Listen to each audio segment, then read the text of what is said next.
Honorable Speaker, I present the interim budget for 24-25.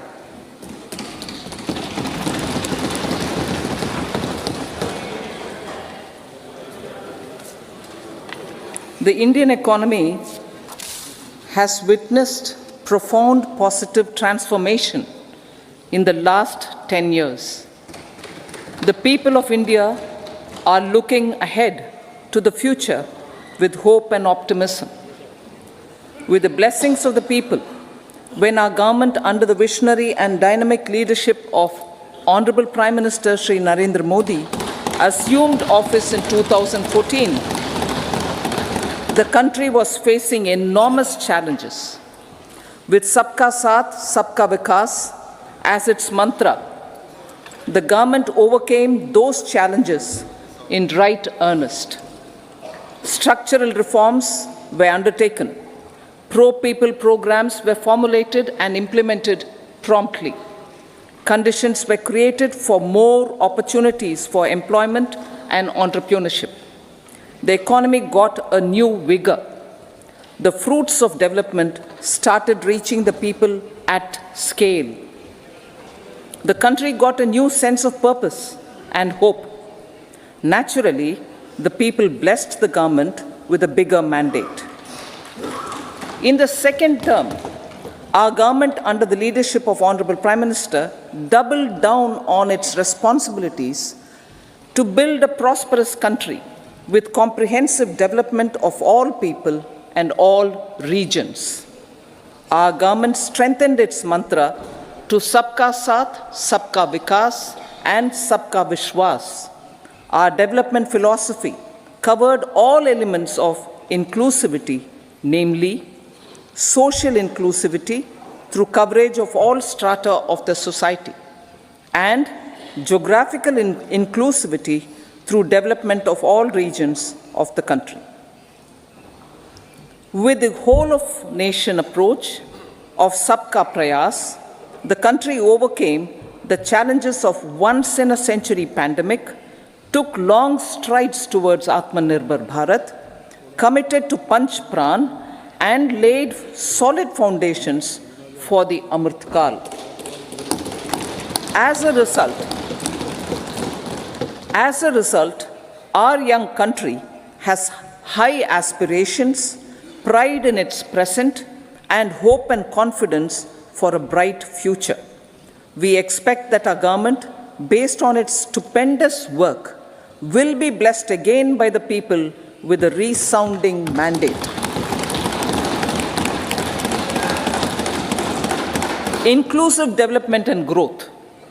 Our humane and inclusive approach to development is a marked and deliberate departure from the earlier approach of provisioning up to village level.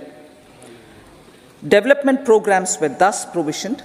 In the last 10 years, however, have targeted each and every household and individual through housing for all, Har Ghar Jal, electricity for all, cooking gas for all, bank accounts and financial services for all in record time. The worries about food have been eliminated through free ration for 80 crore people. Minimum support prices for the produce of Annadata are periodically increased appropriately. These and the provision of basic necessities have enhanced real income in the rural areas. Their economic needs could be addressed, thus spurring growth and generating jobs. Social justice. Our government is working with an approach to development that is all-round, all-pervasive, and all-inclusive. Sarvangin, Sarvasparshi, or Sarvasamaveshi. It covers all castes and people at all levels. We are working to make India a Vikasit Bharat by 2047. For achieving that goal, we need to improve people's capability and empower them. Previously, social justice was mostly a political slogan. For our government, social justice is an effective and necessary governance model. The saturation approach of covering all eligible people is the true and comprehensive achievement of social justice. This is secularism in action, reduces corruption, and prevents nepotism, prevents Bhai Bhatijawad. There is transparency and assurance that benefits are delivered to all eligible people. The resources are distributed fairly. All, regardless of their social standing, get access to opportunities. We are addressing systemic inequalities that had plagued our society. We focus on outcomes and not on outlays, so that the social economic transformation is achieved. As our Prime Minister firmly believes, we need to focus on 4 major castes. They are Garib, Mahilayeं, Yuva, and Annadata. Their needs, their aspirations, and their welfare are our highest priority. The country progresses when they progress. All 4 require and receive government support in their quest to better their lives. Their empowerment and well-being will drive the country forward. Garib Kalyan, Desh Ka Kalyan. We believe in empowering the poor. The earlier approach of tackling poverty through entitlements had resulted in very modest outcomes. When the poor became empowered partners in the development process, government's power to assist them also increases manifold. With the pursuit of Sabka Saath, in these 10 years, the government has assisted 25 crore people to get freedom from multi-dimensional poverty. Our government's efforts are now getting synergized with energy and passion of such empowered people. This is truly elevating them from poverty. Direct benefit transfer of 34 lakh crore rupees from the government using PM Jan Dhan accounts has led to savings of 2.7 lakh crores of rupees for the government. This savings has been realized through avoidance of leakages prevalent earlier. The savings have helped in providing more funds for Garib Kalyan. PM Swanidhi has provided credit assistance to 78 lakh street vendors. From that total of 78 lakh street vendors, 2.3 lakh have received credit for the 3rd time. PM Janman Yojana reaches out to the particularly vulnerable tribal groups who have remained outside the realm of development so far.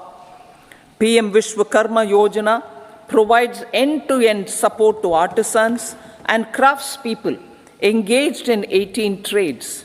The schemes for empowerment of Divyangs and transgender persons reflect firm resolve of our government to leave no one behind.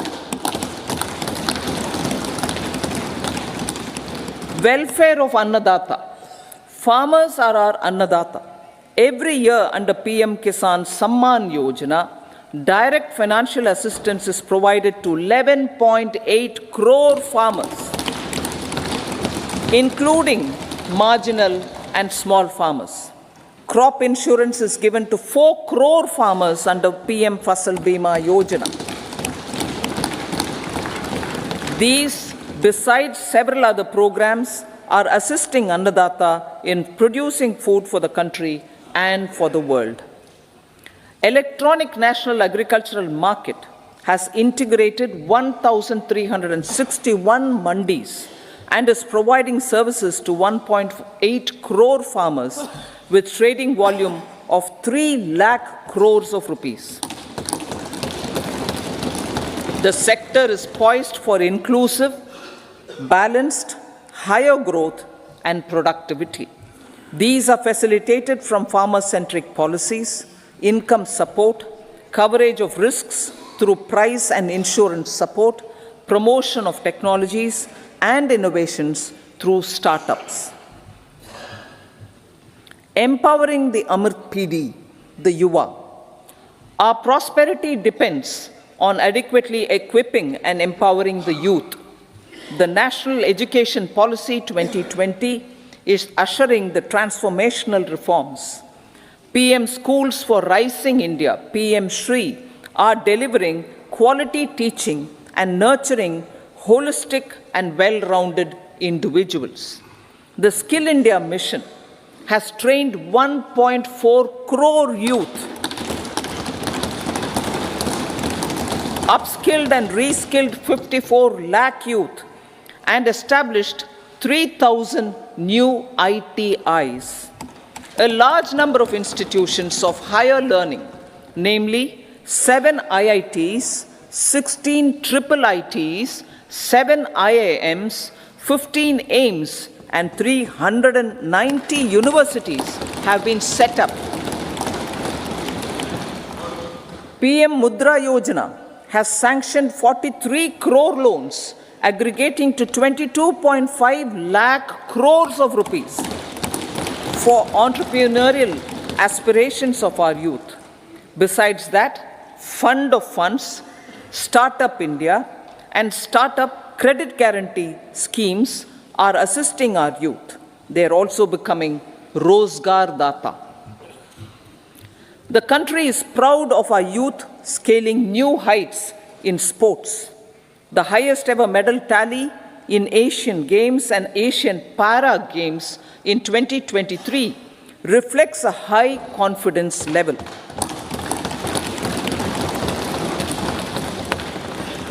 Chess prodigy and our #1 ranked player Pragnananda put up a stiff fight against the reigning world champion Magnus Carlsen in 2023. Today, India has over 80 chess grandmasters compared to little over 20 in 2010. Momentum for Nari Shakti. The empowerment of women through entrepreneurship, ease of living, and dignity for them has gained momentum in these 10 years. 30 crore Mudra Yojana loans have been given to women entrepreneurs. Female enrollment in higher education has gone up by 28% in 10 years. In STEM courses, girls and women constitute 43% of enrollment, one of the highest in the world. All these measures are getting reflected in the increasing participation of women in workforce.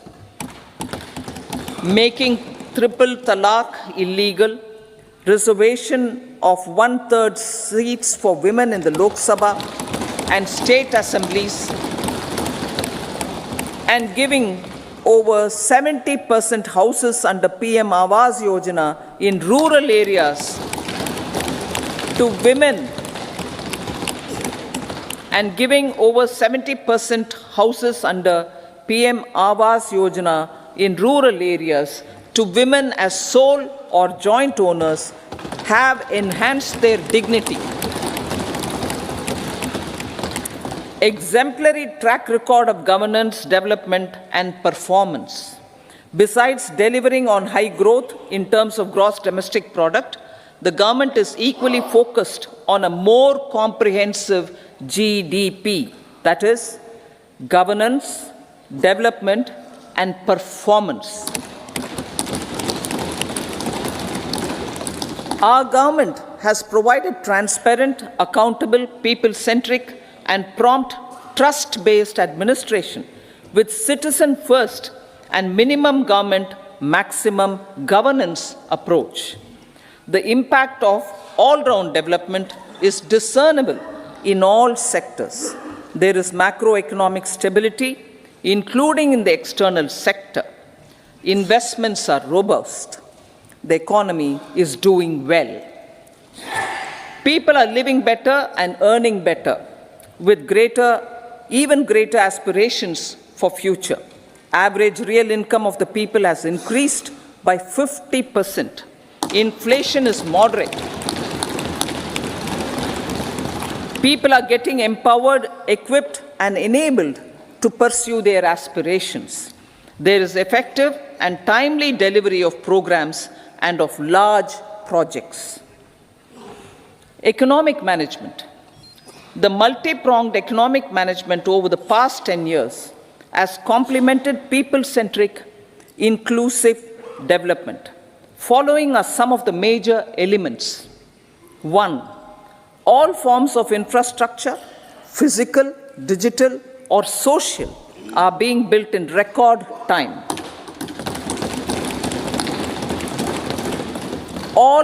Number 2, all parts of the country are becoming active participants in economic growth. Number 3, digital public infrastructure, a new factor of production as if in the 21st century, is instrumental in formalization of the economy. Number 4, goods and services tax has enabled one nation, one market, one tax. Tax reforms have led to deepening and widening of tax base. Number 5, strengthening of the financial sector has helped in making savings, credit, and investments more efficient. Number 6, GIFT, IFSC, and the Unified Regulatory Authority, IFSCA, are creating a robust gateway for global capital and financial services for the economy. Number 7, proactive inflation management has helped keep inflation within the policy band. Now, the global context, Honorable Speaker, sir. Geopolitically, global affairs are becoming more complex and challenging with wars and conflicts. Globalization is being redefined with reshoring and friendshoring, disruption and fragmentation of supply chains, and competition for critical minerals and technologies. A new world order is emerging after the COVID pandemic. India assumed the G20 presidency during very difficult times for the world. The global economy was going through high inflation, high interest rates, low growth, very high public debt, low trade growth, and climate changes. The pandemic has led to a crisis of food, fertilizer, fuel, and finances for the world, while India successfully navigated its way. The country showed the way forward and built consensus on solutions for those global problems. The recently announced India-Middle East-Europe economic corridor is a strategic and economic game changer for India and others. In the words of Honorable Prime Minister, the corridor, and I quote, will become the basis of world trade for hundreds of years to come, and history will remember that this corridor was initiated on Indian soil, unquote. Vision for Vikasit Bharat. Our vision for Vikasit Bharat is that of prosperous Bharat in harmony with nature, with modern infrastructure, and providing opportunities for all citizens and all regions to reach their potential. With confidence arising from strong and exemplary track record of performance and progress, earning Sabka Vishwas, the next 5 years will be years of unprecedented development and golden moments to realize the dream of developed India by 2047. The trinity of demography, democracy, and diversity, backed by Sabka Prayas, has the potential to fulfill aspirations of every Indian. As Honorable Prime Minister in his Independence Day address to the nation mentioned, I quote, "There is no dearth of opportunities, as many opportunities as we want. The country is capable of creating more opportunities. Sky is the limit," unquote. Strategy for Amrit Kal. Our government will adopt economic policies that foster and sustain growth, facilitate inclusive and sustainable development, improve productivity, create opportunities for all, help them enhance their capabilities, and contribute to generation of resources to power investments and fulfill aspirations. Guided by the principle, reform, perform, and transform, the government will take up next generation reforms and build consensus with the states and stakeholders for effective implementation. It is an important policy priority for our government to ensure timely and adequate finances, relevant technologies, and appropriate training for the micro, small, and medium enterprises, MSMEs, to grow and also compete globally. Orienting the regulatory environment to facilitate their growth will be an important element of this policy mix. Aligning with the Panchamrit goals, our government will facilitate sustaining high and more resource-efficient economic growth. This will work towards energy security in terms of availability, accessibility, and affordability. For meeting the investment needs, our government will prepare the financial sector in terms of size, capacity, skills, and regulatory framework. Aspirational Districts Program. Our government stands ready to assist the states in faster development of aspirational districts and blocks, including generation of ample economic opportunities. Development of the East. Our government will pay utmost attention to make the eastern region and its people a powerful driver of India's growth.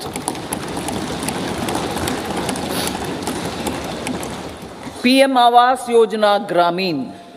Despite the challenges due to COVID, implementation of PM Awas Yojana Gramin continued, and we are close to achieving the target of 3 crore houses.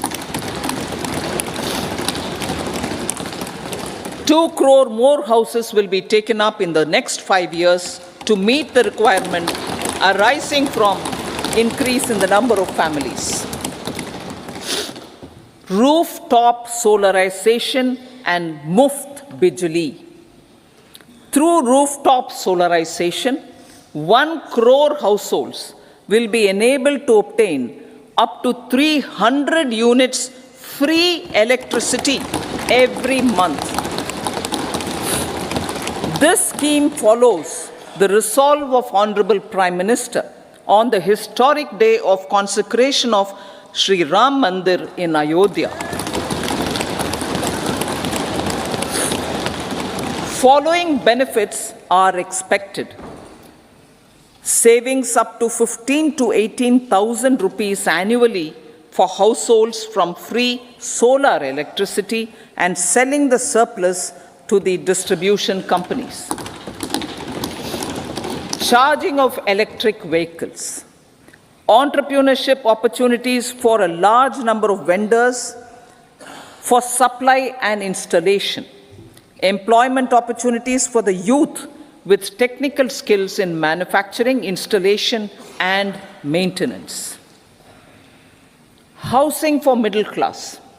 Our government will launch a scheme to help deserving sections of the middle class, and I quote from Honorable Prime Minister's words, living in rented houses or slums or chawls and unauthorized colonies, unquote, to buy and build to buy or build their own houses. Medical colleges. Several youth are ambitious to get qualified as doctors. They aim to serve our people through improved healthcare services. Our government plans to set up more medical colleges by utilizing the existing hospital infrastructure under various departments. A committee for this purpose will be set up to examine the issues and make relevant recommendations. Cervical cancer vaccination. Our government will encourage vaccination for girls in the age group of 9 to 14 years for prevention of cervical cancer. Maternal and child health care. Various schemes for maternal and child care will be brought under one comprehensive program for synergy in implementation. Upgradation of Anganwadi centers under Saksham Anganwadi and Poshan 2.0 will be expedited for improved nutrition delivery, early childhood care and development. The newly designed U-Win platform for managing immunization and intensified efforts of Mission Indradhanush will be rolled out expeditiously throughout the country. Ayushman Bharat. Healthcare cover under Ayushman Bharat scheme will be extended to all ASHA workers, to all Anganwadi workers and helpers. Agriculture and food processing. The efforts of value addition in agriculture sector and boosting farmers' incomes will be stepped up. Pradhan Mantri Kisan Sampada Yojana has benefited 38 lakh farmers and generated 10 lakh employment. Pradhan Mantri Formalization of Micro Food Processing Enterprises Yojana has assisted 2.4 lakh SHGs and 60,000 individuals with credit linkages. Other schemes are complementing the efforts for reducing post-harvest losses and improving productivity and incomes. For ensuring faster growth of the sector, our government will further promote private and public investment in post-harvest activities, including aggregation, modern storage, efficient supply chains, primary and secondary processing and marketing and branding. Nano DAP. After the successful adoption of nano urea, application of nano DAP on various crops will be expanded in all agroclimatic zones. Atmanirbhar Oil Seeds Abhiyan. Building on the initiative announced in 2022, a strategy will be formulated to achieve Atmanirbharta for oil seeds such as mustard, groundnut, sesame, soya bean, and sunflower. This will cover research for high-yielding varieties, widespread adoption of modern farming techniques, market linkages, procurement, value addition, and crop insurance. Dairy development. A comprehensive program for supporting dairy farmers will be formulated. Efforts are already on to control foot and mouth disease. India is the world's largest milk producer with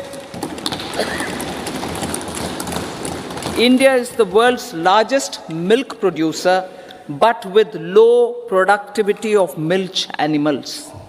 The program will be built on the success of existing schemes such as Rashtriya Gokul Mission, National Livestock Mission, and infrastructure development funds for dairy processing and animal husbandry. Matsya Sampada. It was a government which set up a separate department for fisheries, realizing the importance of assisting fishermen. This has resulted in doubling of both inland and aquaculture production. Seafood exports since 2013-14 has also doubled.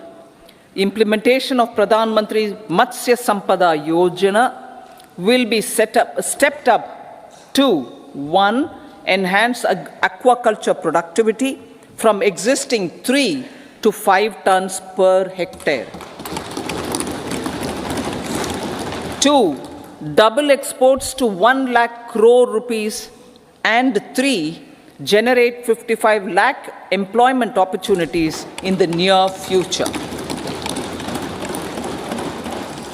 5 integrated aqua parks will also be set up. Lakpati Didi.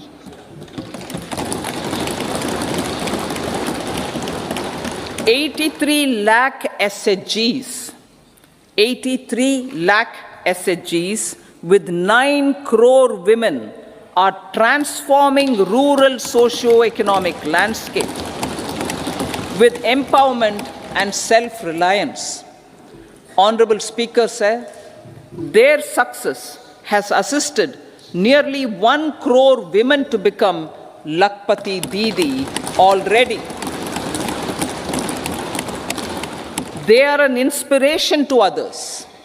Their achievements will be recognized through honoring them. Buoyed by the success, it has been decided to enhance the target for Lakpati Didi from 2 crores to 3 crores.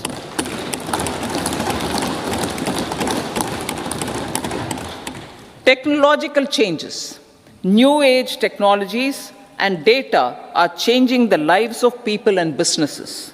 They are also enabling new economic opportunities and facilitating provision of high-quality services at affordable prices for all, including those at the bottom of the pyramid.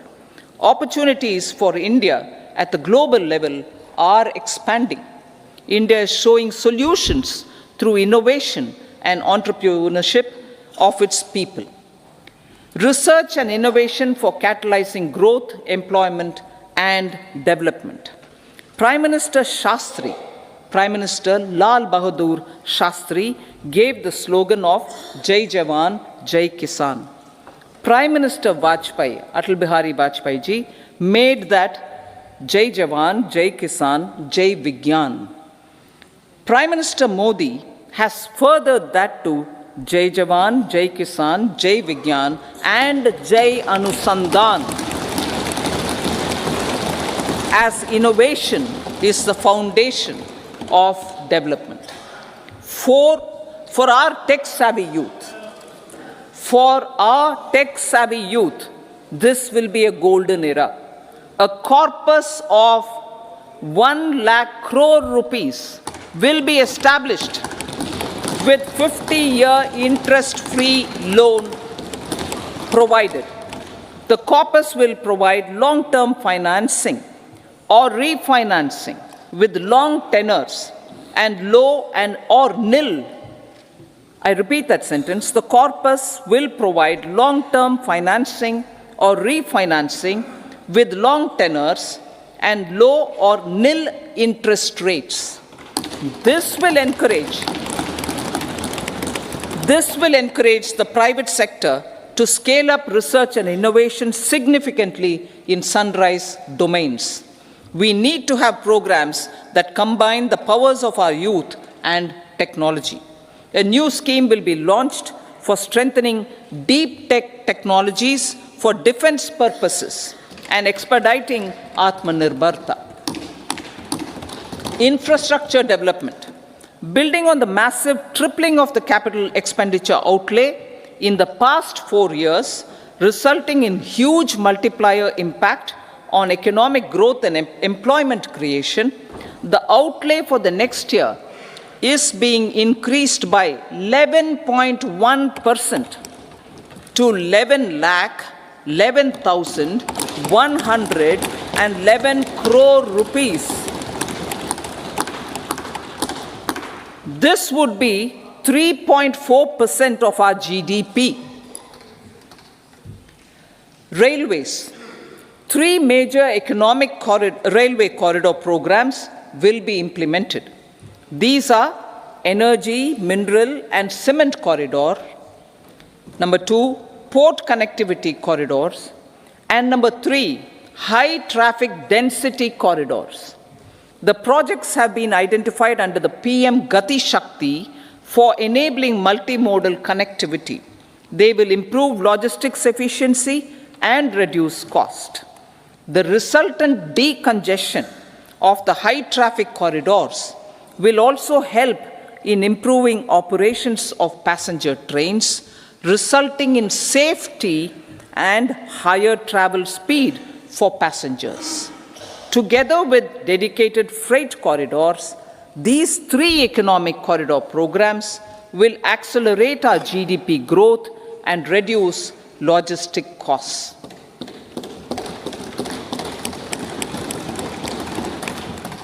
40,000 normal rail bogies will be converted to Vande Bharat standards to enhance safety, convenience, and comfort of passengers. Aviation sector.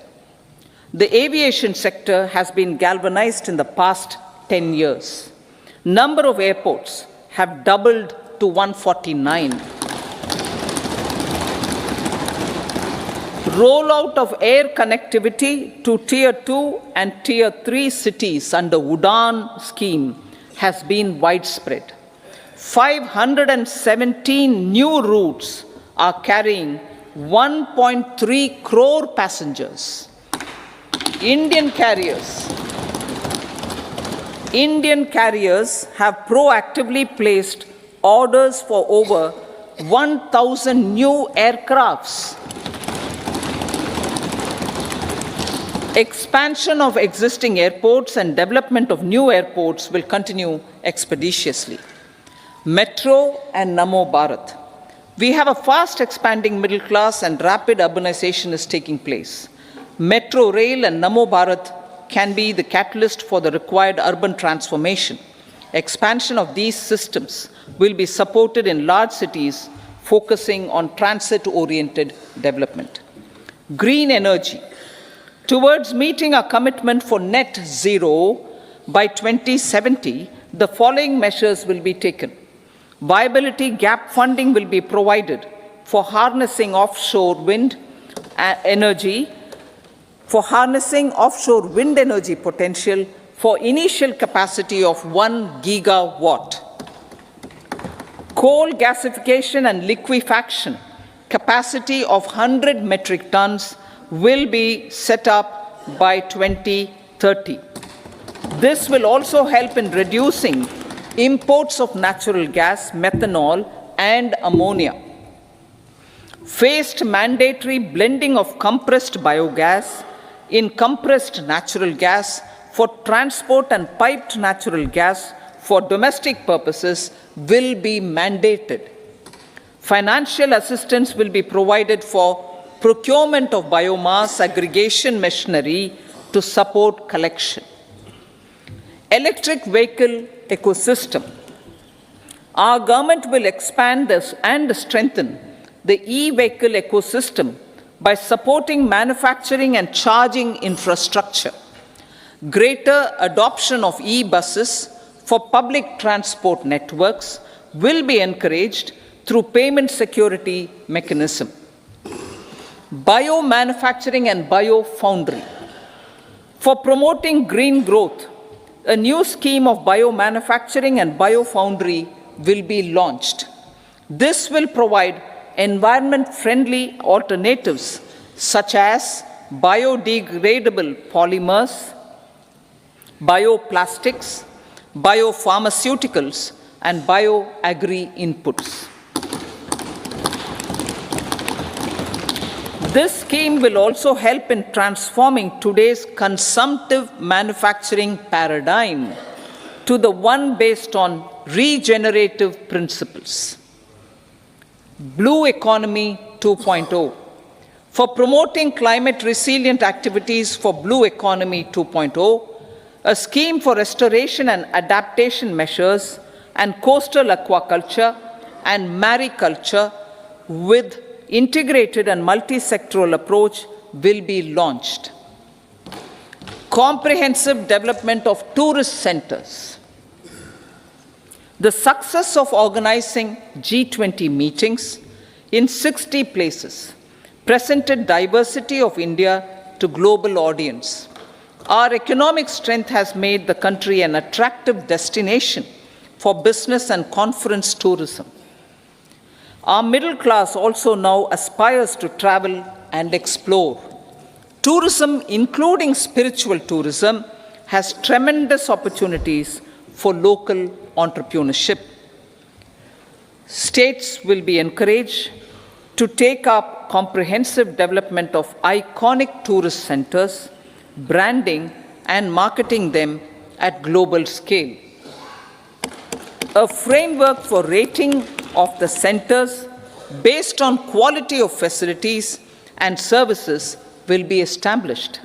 Long-term interest-free loans will be provided to states for financing such development on matching basis.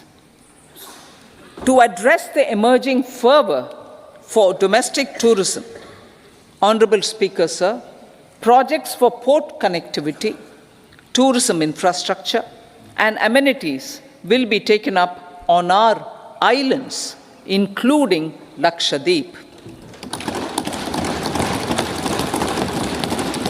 This will help in generating employment also. Promoting investments. The FDI inflow during 2014 to 23 was $596 billion, marking a golden era. That is twice the inflow during 2005 to 14. For encouraging sustained foreign investment, we are negotiating bilateral investment treaties with our foreign partners in the spirit of First Develop India. FDI is First Develop India. Reforms in the states for Vikasit Bharat. Many growth and development enabling reforms are needed in the states for realizing the vision of Vikasit Bharat. A provision of 75,000 crore rupees as 50-year interest-free loan is proposed this year to support those milestone-linked reforms by the state governments. Societal changes. The government will form a high-powered committee for an extensive consideration of the challenges arising from fast population growth and demographic changes. The committee will be mandated to make recommendations for addressing these challenges comprehensively in relation to the goal of Vikasit Bharat. Amrit Kal as Kartavya Kal. Our government stands committed to strengthening and expanding the economy with high growth and to create conditions for people to realize their aspirations.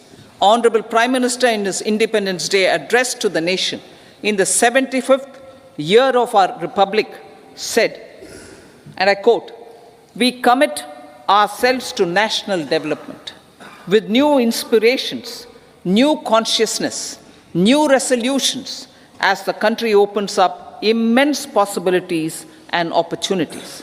It is our Kartavya Kal." Unquote. Every challenge of the pre-2014 era was overcome through our economic management and our governance.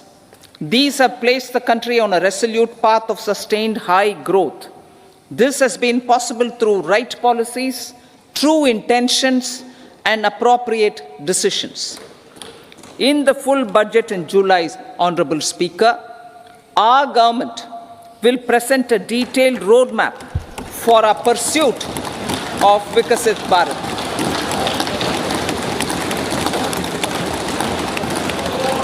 Revised estimates of 2023-24. The revised estimate of the total receipts other than borrowings is 27.56 lakh crores of rupees, of which the tax receipts are 23.24 lakh crore rupees.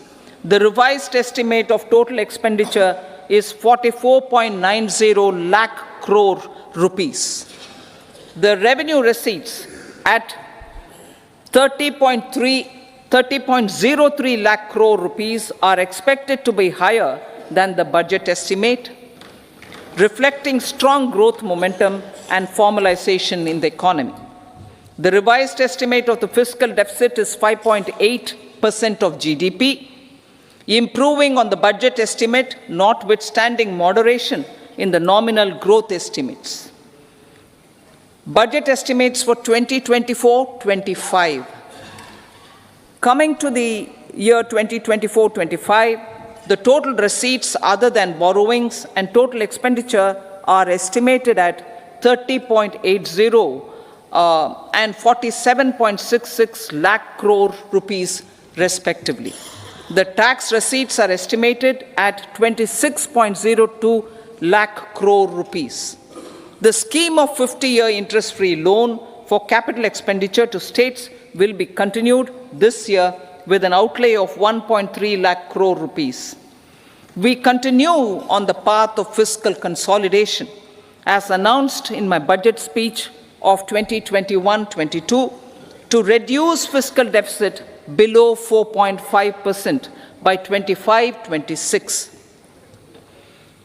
The fiscal deficit in 2024-25 is estimated to be 5.1% of GDP, adhering to that path.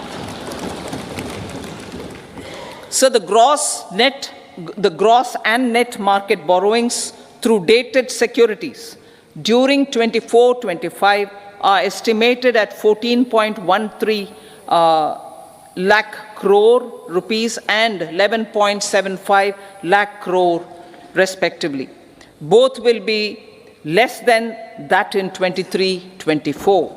Now that the private investments are happening at scale, the lower borrowings by the central government will facilitate larger availability of credit for the private sector. Vote on account. I'll be seeking vote on account approval of the Parliament through the appropriation bill for a part of the financial year 2024-25. I will now move to part B. Honorable Speaker, sir, over the last 10 years, the direct tax collections have more than trebled and the return filers swelled 2.4 times.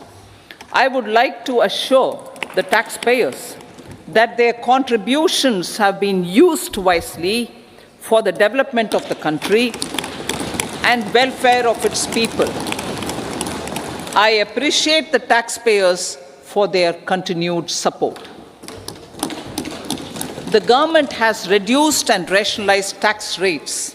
Under the new tax scheme, there is now no tax liability for taxpayers with income up to 7 lakh rupees, up from 2.2 lakh rupees in the financial year 2013-14. The threshold for presumptive taxation for retail businesses was increased from 2 crores to 3 crores. Similarly, the threshold for professionals eligible for presumptive taxation was increased from 50 lakh rupees to 75 lakh rupees. Also, corporate tax rate was decreased from 30% to 22% for existing domestic companies and to 15% for certain new manufacturing companies. Honorable Speaker, sir, in the last 5 years, our focus has been to improve taxpayer services. The age-old jurisdiction-based assessment system was transformed with the introduction of faceless assessment and appeal, thereby imparting greater efficiency, transparency, and accountability. Introduction of updated income tax returns, a new Form 26AS, and pre-filling of tax returns have made filing of tax returns simpler and easier.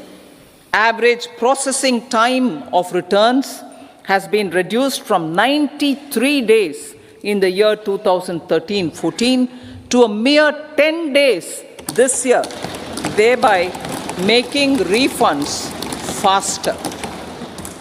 Indirect taxation. By unifying the highly fragmented indirect tax regime in India, the GST has reduced the compliance burden on trade and industry. The industry has acknowledged the benefits of GST. According to a recent survey conducted by a leading consulting firm, 94% of industry leaders view the transition to GST as largely positive.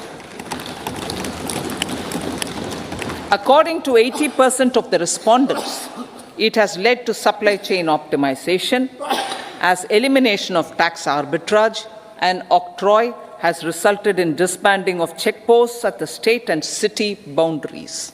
At the same time, tax base of GST more than doubled, and the average monthly gross GST collection has almost doubled to 1.66 lakh crores this year. States too have benefited.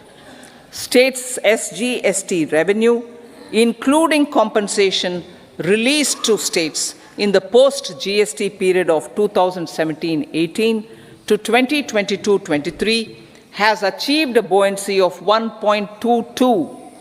In contrast, the tax buoyancy of state revenues from subsumed taxes in the pre-GST four-year period of 2012-13 to 2015-16 was a mere 0.72. The biggest beneficiaries are consumers, as reduction in logistic cost and taxes have brought down prices of most goods and services. We have taken a number of steps in customs to facilitate international trade. As a result, the import release time declined by 47% to 71 hours at inland container depots, by 28% to 44 hours at air cargo complexes, and by 27% to 85 hours at seaports over the last 4 years since 2019, when the national time release studies were first started. Tax proposals. As for tax proposals, in keeping with the convention, I do not propose to make any changes relating to taxation and propose to retain the same tax rates for direct and indirect taxes, including import duties. However, certain tax benefits to startups and investments made by sovereign wealth or pension funds, as also tax exemption on certain income of some IFSC units, are expiring on 31/3/2024. To provide continuity in taxation, I propose to extend the date to 31/3/2025. Moreover, in line with our government's vision to improve ease of living and ease of doing business, I wish to make an announcement to improve taxpayers' services. There are a large number of petty, non-verified, non-reconciled, or disputed direct tax demands, many of them dating as far back as 1962, which continue to remain on the books, causing anxiety to honest taxpayers and hindering refunds of subsequent years. Honorable Speaker, sir, I propose to withdraw such outstanding direct tax demands up to 25,000 rupees pertaining to the period up to financial year 2009-10 and up to 10,000 rupees for financial years 2010-11 to 2014-15. This is expected to benefit about 1 crore taxpayers. 1 crore taxpayers would benefit out of this. Economy then and now. In 2014, when our government assumed the reins, the responsibility to mend the economy step by step, and to put the governance systems in order was enormous. The need of the hour was to give hope to the people, to attract investments, and to build support for the much needed reforms. The government did that successfully, following our strong belief of nation first. The crisis of those years has been overcome, and the economy has been put firmly on a high, sustainable growth path with all-round development. It is now appropriate to look at where we were then. I repeat, it is now appropriate to look at where we were then till 2014 and where we are now, only for the purpose of drawing lessons from the mismanagement of those years. The government will lay a white paper on table of the House.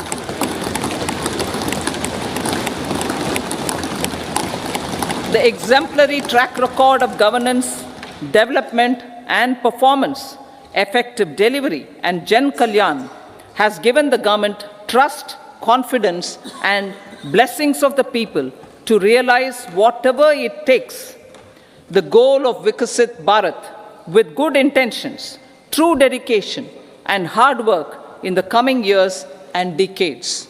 With this, Honorable Speaker, I commend the interim budget to this august House. Jai Hind.